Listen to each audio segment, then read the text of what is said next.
Welcome to our 4-programme series of music for body, mind and soul.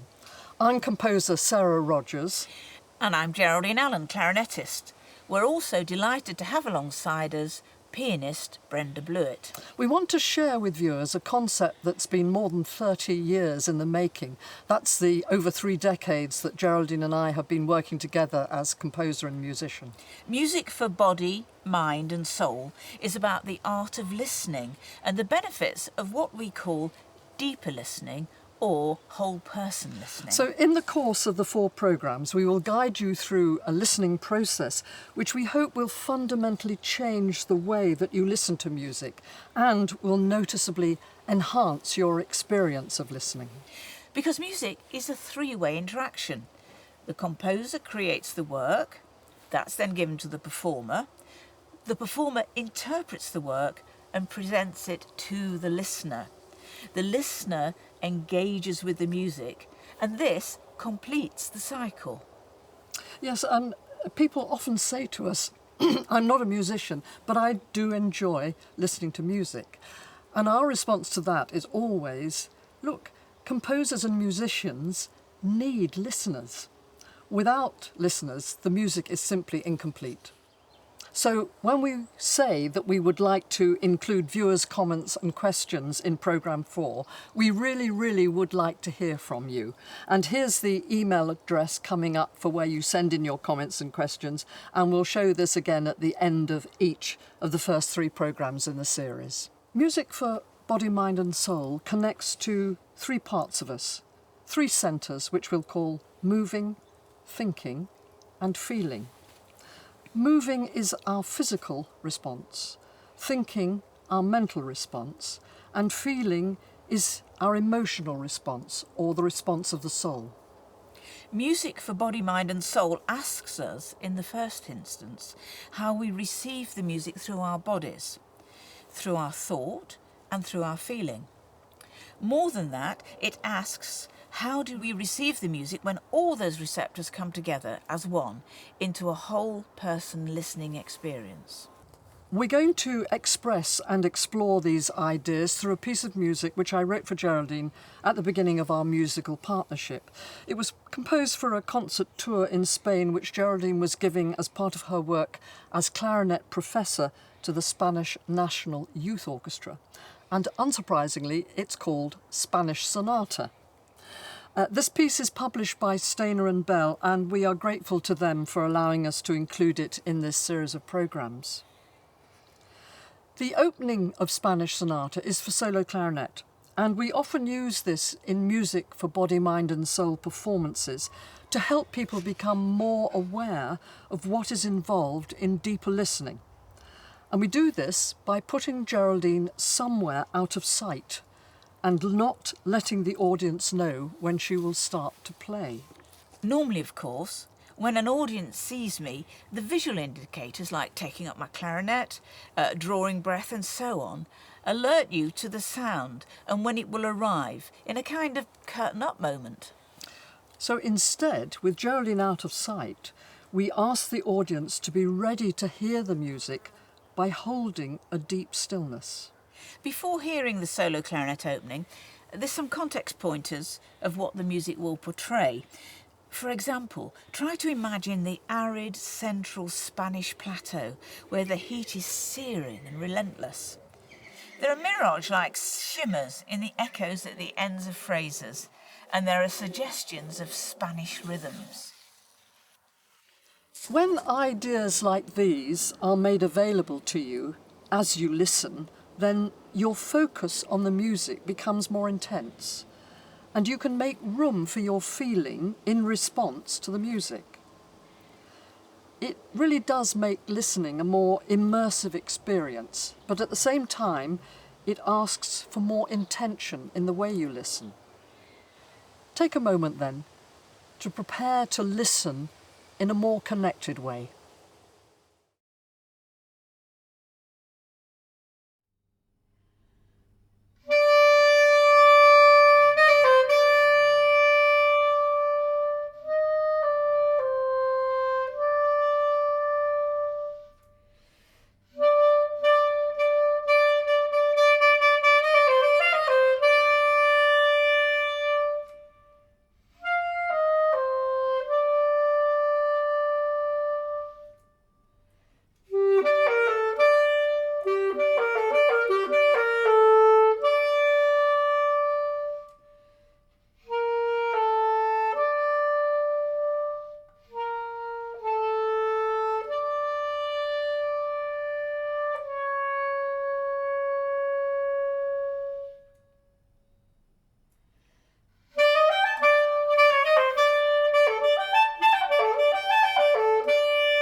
The second movement of Spanish Sonata is all about feeling, and it has the subtitle, The Rod of Sorrow.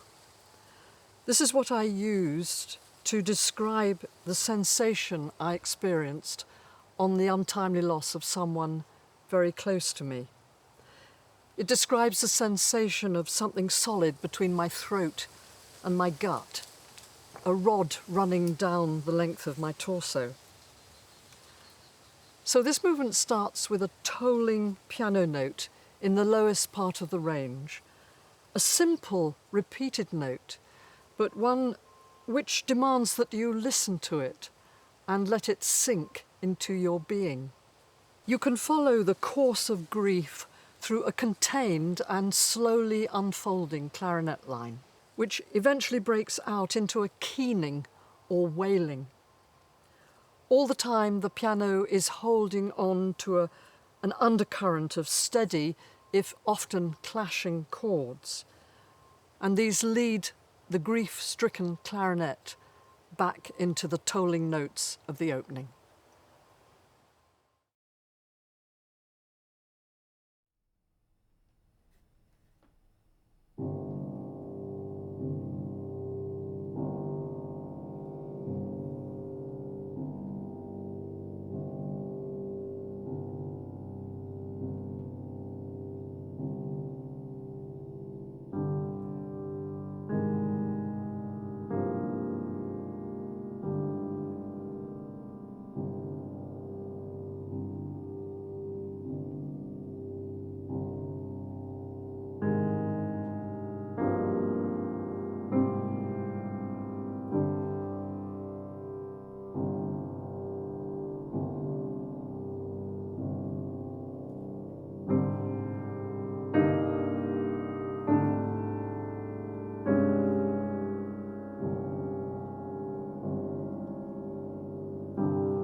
The final movement is a fiesta and a different kind of immersive experience.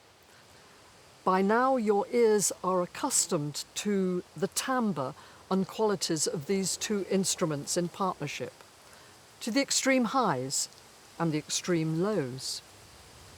In a sense, you are in the listening zone. You are tuned in. You have thought pictures of the context, and now you can allow yourself an air of expectation.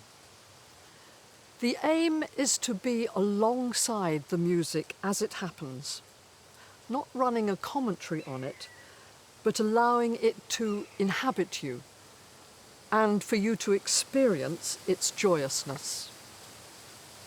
Now, as you hear it, is not the moment to think about whether you like it or not. That is the story afterwards. There are no stories in the present moment.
second programme in this series, Music for Body, Mind and Soul, will explore the narrative power of music.